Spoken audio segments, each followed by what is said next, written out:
દેવકાપડીના મેળામાં આટલો મોટો ઝઘડો થશે મેં નતું વિચાર્યું.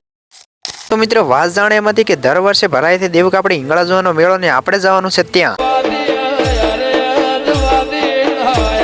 મારી પાસે હતા બે ઓપ્શન, કાં તો ગાડીમાં જાઓ કાં તો બાઇકમાં જાઓ, પણ મેં કર્યું તું બાઇક ઉપર જવાનું પસંદ, કેમ કે બાઇક ઉપર આવે છે નેચરલ હવા ને પ્લસ કે મફતનો મેકઅપ પણ થઈ જાય. હવે ચમચમ કેવું કે ગાડીમાં જગ્યા નથી.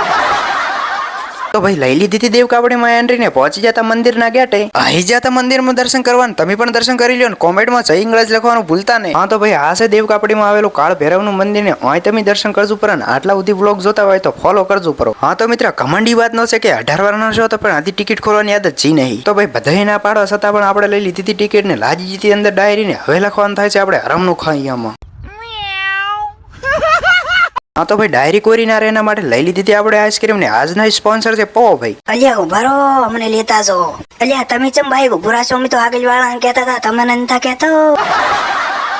તો ભાઈ પેજ ઉપર નવા હોય તો લાઈક ફોલો કરજો પર કાલી મળશે નવા વ્લોગમાં.